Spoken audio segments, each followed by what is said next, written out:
Bismillahirrahmanirrahim. Assalamualaikum warahmatullahi wabarakatuh. Selamat pagi semuanya.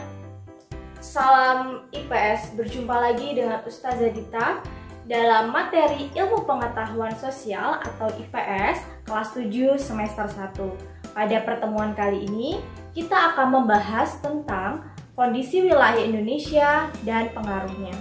Lalu, apa saja yang harus kalian capai pada materi kali ini? Yang pertama, menjelaskan tentang kondisi wilayah geografis Indonesia. Yang kedua, menjelaskan tentang kondisi astronomis Indonesia. Yang ketiga, menjelaskan tentang letak geologi Indonesia. Dan yang keempat, menganalisis hasil telaah pengaruh dari kondisi geografis, kondisi astronomis, serta kondisi geologi Indonesia. Untuk itu, langsung saja kita ke materi. Pada materi kali ini, kita akan membahas letak Indonesia dilihat dari posisi geografis, astronomis, dan geologi. Pertama, kita akan membahas tentang letak geografis.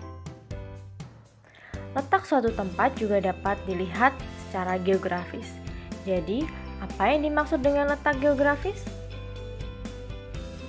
Letak geografis merupakan posisi suatu wilayah atau negara dilihat dari kenyataan di permukaan bumi. Dapat kita lihat pada peta kepulauan Indonesia ini bahwa Indonesia berada di antara dua benua, yaitu benua Asia yang terletak di sebelah utara Indonesia dan benua Australia yang terletak di sebelah selatan Indonesia. Selain itu, Indonesia berada di antara dua samudra, yaitu Samudra Pasifik di sebelah timur Indonesia dan Samudra Hindia di sebelah barat Indonesia. Wilayah Indonesia juga berbatasan dengan sejumlah wilayah, baik wilayah negara ataupun samudra. Bisa kita lihat, batas Indonesia juga dapat dilihat dari posisinya, melalui utara, selatan, barat, ataupun timur. Sebelah utara Indonesia berbatasan dengan Malaysia, Singapura, Filipina, dan Laut Cina Selatan. Sebelah selatan Indonesia berbatasan dengan Timur Leste, Australia, dan Samudra Hindia. Sebelah barat Indonesia berbatasan dengan Samudra Hindia, dan sebelah timur Indonesia berbatasan dengan Papua Nugini dan Samudra Pasifik. Setiap tempat yang ada di muka bumi ini pasti memiliki letak astronomisnya. Namun, masih ada orang yang belum begitu paham mengenai letak astronomis. Apakah kalian tahu tentang letak astronomis? Letak astronomis suatu negara adalah posisi letak yang berdasarkan garis lintang dan garis bujur. Lalu, apa yang disebut dengan garis lintang dan garis bujur? Garis lintang adalah garis khayal yang melingkari permukaan bumi secara horizontal. Sedangkan garis bujur adalah garis khayal yang membentang secara vertikal atau menghubungkan kutub utara dan kutub selatan. Letak astronomis Indonesia terletak di antara 6 derajat lintang utara sampai 11 derajat lintang selatan dan 95 derajat bujur timur sampai 141 derajat bujur timur. Berdasarkan letak astronomisnya, Indonesia dilalui oleh garis ekuator atau garis khatulistiwa, yaitu garis khayal pada peta atau globe yang membagi bumi menjadi dua bagian sama besarnya. Garis ekuator ini terletak pada garis lintang 0 derajat. Materi berikutnya adalah pengaruh letak Indonesia. Yang pertama, letak geografis, yaitu 1. Merupakan jalur strategis lalu lintas perdagangan dunia. Bisa kita lihat pada peta bahwa kita ketahui sebelumnya Indonesia terletak di antara dua benua, yaitu Asia dan Australia, dan dua samudra Hindia dan Pasifik. Letak Indonesia tersebut memiliki letak strategis atau terlihat seperti posisi silang. Maksudnya apa? Maksudnya adalah lokasi di antara dua benua dan dua samudra menyebabkan Indonesia menjadi persimpangan lalu lintas internasional.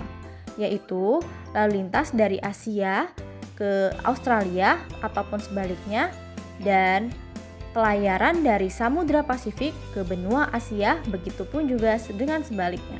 Selanjutnya adalah terdapat animasi atau gambar angin muson barat dan angin muson timur. Bisa kita lihat bahwa yang pertama terdapat angin muson barat, yaitu yang berasal dari benua Asia menuju ke benua Australia. Biasanya angin muson ini terjadi pada bulan Oktober hingga bulan Maret. Angin muson tersebut banyak membawa uap air karena melalui lautan yang luas seperti Samudra Pasifik, Hindia, dan Laut Cina Selatan. Sehingga Indonesia mengalami musim penghujan pada bulan Oktober hingga Maret. Lalu, yang kedua adalah gerakan angin muson timur. Angin muson timur bergerak dari benua Australia menuju ke benua Asia. Angin muson timur terjadi pada bulan April sampai September. Angin muson ini tidak membawa uap air karena melalui gurun pasir yang luas di benua Australia dan laut yang sempit. Akibatnya, Indonesia mengalami musim kemarau pada bulan April hingga September. Yang ketiga, pengaruh geografis, yaitu adanya pengaruh budaya asing, contohnya seperti teknologi, bahasa, seni, dan adat istiadat. Pengaruh letak berikutnya adalah pengaruh letak dari letak astronomis, yang dibedakan menjadi dua, yaitu garis astronomis lintang dan garis astronomis bujur. Pengaruh dari garis astronomis lintang yang pertama adalah beriklim tropis dengan ciri-ciri memiliki curah hujan yang tinggi, terdapat hujan-hujan tropis, sinar matahari sepanjang tahun, dan kelembapan udara yang tinggi. Lalu, adanya panjang waktu siang dan malam yang relatif lama. Selanjutnya, untuk garis astronomis bujur, pengaruhnya yaitu 1. Bumi berotasi selama 24 jam siang dan malam. Kedua, memiliki 3 daerah waktu yang berbeda, yaitu waktu Indonesia Barat, waktu Indonesia Timur, dan waktu Indonesia Tengah. Yang terakhir adalah letak geologi. Apa itu letak geologi? Letak geologi adalah letak wilayah atau negara dilihat dari batuan-batuan pembentuknya. Lalu bisa juga dilihat dari Indonesia yang berada pada jalur pertemuan 3 lempeng, yaitu lempeng Eurasia, lempeng Pasifik, dan lempeng Hindia. Posisi tersebut membuat Indonesia memiliki banyak gunung api yang letusannya setiap saat bisa menyuburkan tanah. Mengapa bisa demikian? Ternyata letusan gunung api abunya itu dapat menyuburkan tanah karena mengandung mineral primer yang berisi unsur hara yang sangat dibutuhkan oleh tanaman. Keuntungan lainnya adalah posisi tersebut membuat Indonesia memiliki beragam potensi sumber energi dan mineral. Cukup sekian materi yang dapat saya sampaikan pada hari ini. Kurang lebihnya saya mohon maaf. Saya akhiri. Wassalamualaikum warahmatullahi wabarakatuh.